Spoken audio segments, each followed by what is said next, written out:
I saw this video on this documentary on someone else's page, so I followed the description and went to the Facebook discussion group, and it looks really good. I don't think it's out yet.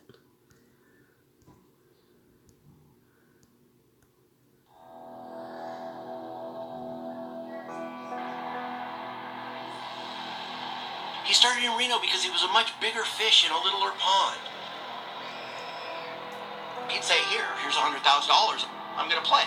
And they'd say, okay, Mr. Paddock, here's a nice room for you, and blah, blah, blah, blah, blah. He was in the red double X, whatever they call their fancy shit club. He wasn't doing it to get any richer. He was doing it because you get to hang out in the hotel, and it's nice, and the people bring you drinks, and they bring you nice fat shrimps, and you get to eat in really good restaurants.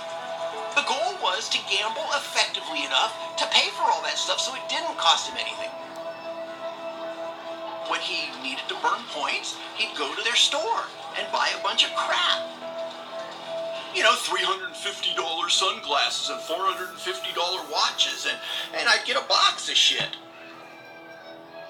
TVs would show up at my mom's house. He wasn't losing. If you aren't losing, you aren't a good customer. If you break even and you're spending their comps and eating in their restaurant, you're costing them money. If they are not making money on you, they fucking want nothing to do with you. And they pushed him out of Reno by just cutting off his comps and stuff. He's been staying in Las Vegas since '06. So we're talking about 11 years. Frequent visitor once or twice a month. I've got a picture of Steve holding a $250,000 check signed by Steve Wynn. When Steve came in, they said, "Oh, we've got your room, Mr. Paddock."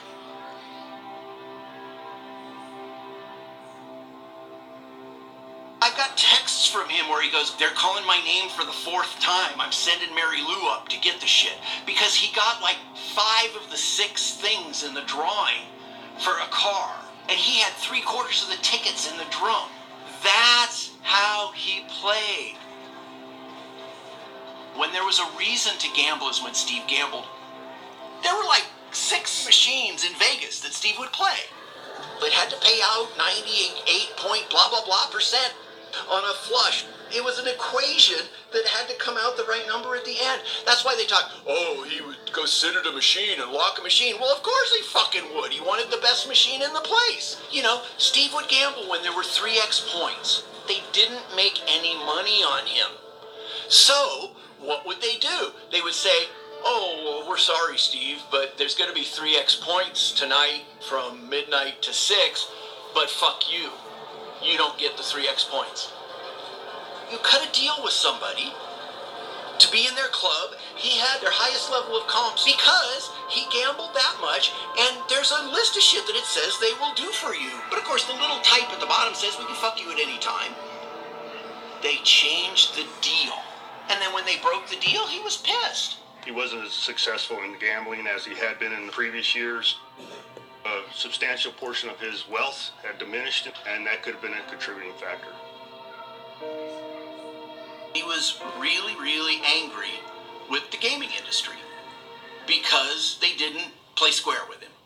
Steve gambled $1.6 million at the Mandalay in the week before he did this. And I've got the last 4 years of his W2Gs. I've got tax records that show that when he came in at the Mandalay and they wouldn't give him the room he wanted, he sat down and gambled $1 million so they'd give him the room he wanted. Las Vegas has billboards and happy shit they talk, blah, blah, blah, blah, blah, that they don't want gambling addicts and they'll help you and blah, blah, blah, blah, blah. Okay? But they know with a push of a button exactly how much money Steve was gambling over the past 20 years. Looks really good. Check it out. Should be coming out soon.